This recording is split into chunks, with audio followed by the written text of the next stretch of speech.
today I am here to discuss the latest episode of Critical Role, and after the intense, shall we say, week that we had last week, this was definitely more of a relaxing shopping episode. I am really a big fan of the shopping episodes, actually. I think it's just very interesting sometimes to see, like, just the weird shite they buy. Like, some of the stuff is just completely, like, you know that Matt makes it just because he's like, what will my players do with this? Like, Bo with the firecrackers, that's just a recipe for disaster. And if you think I'm not going to be the first person in line to see that disaster, then you don't know me. Like, I need Mighty Nine to get their own animated show, specifically just so I can see the scene with Bo, like, suspiciously, like a grin on her face, pushing a cart full of fireworks through Nicodranas by the guards and into the lavish chateau. That is... oh, I can't even imagine what she's going to get up to with that. Because remember when, it was when they first were at Rumblecusp, right? She went up to one of those kids and gave him just, like, a bottle rocket or something. Like, she's just amazing. So yeah, it definitely was. There wasn't a lot of, like, action-y stuff. But again, I've said before that I don't mind necessarily if they're still doing things and the characters themselves are still...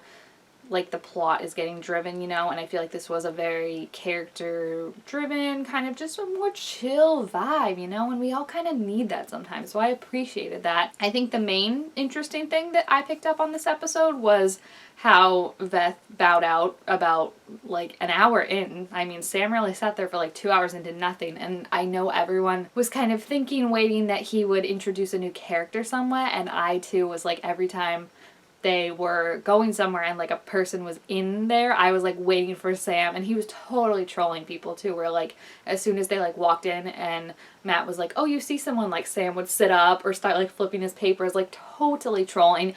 I do think, and maybe it's, I just think, if I look at it from a character standpoint, I feel like Veth's story has come to a completion, and really she has no reason, I mean, she has reasons, but I feel like she doesn't have a big enough reason to stay with the Nine over her family. I mean, we saw, like, how the Nine, they don't have a lot of ties outside of themselves. Like, Jester obviously has her mother, but Jester's, like, an adult and, like, doesn't need to see her mom all the time, so, like, she's cool with popping in and popping out. Caduceus's family, same thing. Like, he's gonna visit them, but he even said, like, this episode that he misses them, but he missed being with the Nine more right now. Like, he still has more to do. But I do feel like for Veth, even if, like, Sam wants to stay and continue playing, I just feel like it's gonna be very hard to justify why Veth would want to be away from her family for so long. So I do wonder if when they check back in with Veth, if she's gonna be like, you know what, while you guys go do this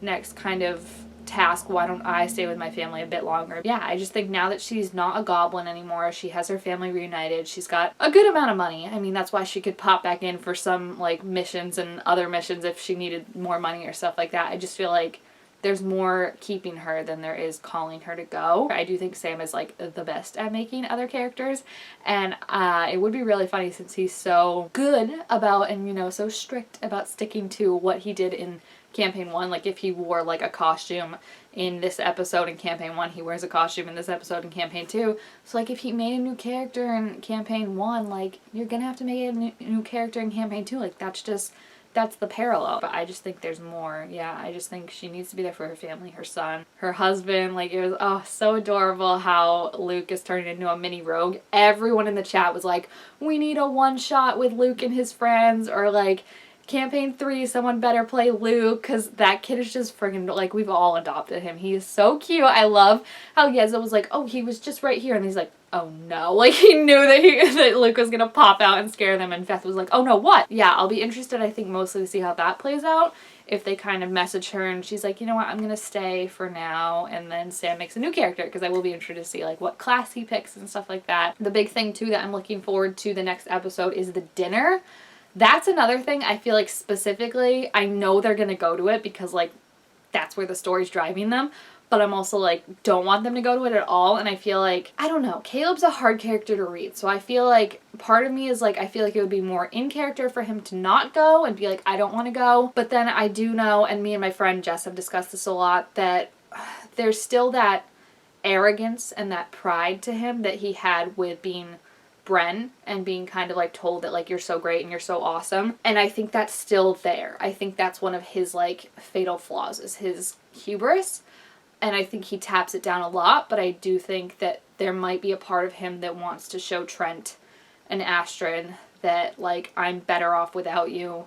I don't need you. You can't control me anymore. And I do worry that that is going to drive him to a dark place. Because, I mean, Trent is his abuser. Like, he manipulated him for years and years, and you don't owe your abuser anything, you know? Like, you don't have to visit them, you don't have to listen to them say they're sorry. Like, I just wish he wouldn't go, but I know they're gonna go for the story-wise. I think it will be interesting to see how the rest of the 9 react, especially meeting Astrid, because I think this is the first time they've actually, like, sat down and met with Astrid. Especially I want to know, like, Jester's point of view, because I feel like Jester is very always interested in the Caleb and Astrid stuff. I think just from, like, you know, she, like, likes the romance kind of stuff, so she knows that, like, Astrid is not, like, Caleb's weak spot, but like Astrid was someone that was very important to him, so I think she wants to learn more about Caleb through Astrid and kind of what Astrid's like, so that'll be really interesting.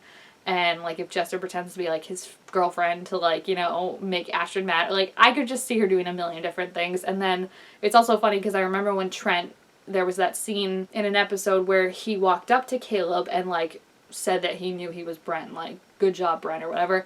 And Bo and Jester, and I think maybe Yasha, I don't remember if she was there or not since she disappeared so much, like, stood in front of Caleb, like, blocking him. So, it's not gonna be a easy dinner. I don't think necessarily he's gonna do anything that would harm them in the moment, because I do think they have this mission, and I don't think, I can never say her name, but Lady Duro, I don't think she'll be happy if anything happens. However, I do think they should definitely be on guard. I think he doesn't always need the magic, and those are kind of the worst. I mean, think of the worst villains you can think of in comics and stuff like that. It's not always the strong ones and are like so brute. It's the ones that can manipulate you, and I think he knows Caleb's weak spots. He knows, you know, Caleb's shame, and I think he is going to have no hesitation in trying to turn them against each other and try and make them doubt themselves and that trust they have in each other. So that's not, like, yeek. As soon as, like, also, what a power move by Matt, being like, check the back of your binder. And then there's a letter. I was like, that is the sexiest thing I've ever seen.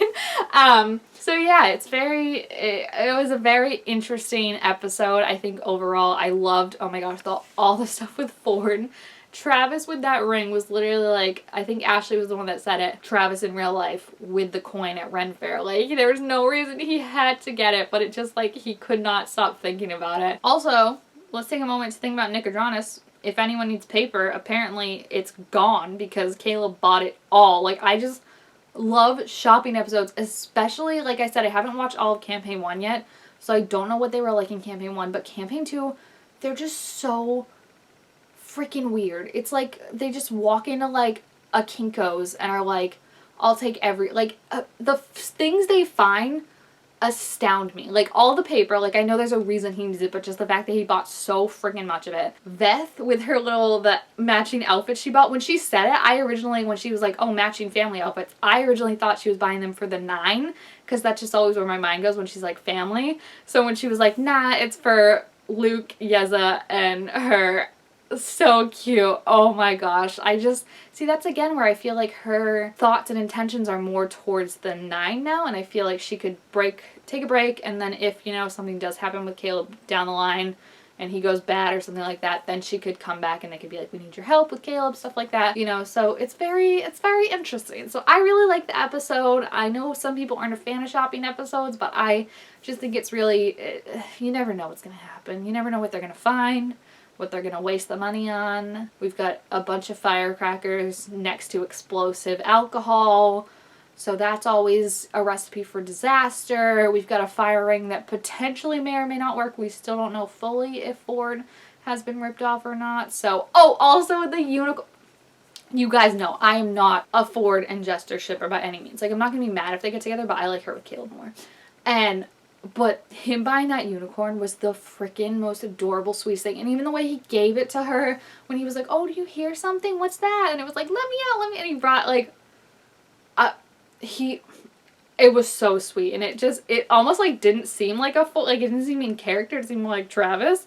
But at the same time, I know, like, Ford has said himself that, like, he's discovering himself. And, like, there's bunch of different aspects of him. So I always like her and Caleb more. I'm sad that they didn't get a waltz, but that was a really, really sweet moment. And I love that Laura didn't know because she wasn't paying attention when he bought the unicorn. So it was like a whole thing when Ford brought it out for her. It was really sweet. So yeah, if you have seen this episode, please feel free to leave your thoughts about it down in the comments and what you think is going to happen at this infamous dinner next week. Thank you guys all so much for watching. Make sure to give this video a thumbs up if you enjoyed it, and I will see you next time. Bye!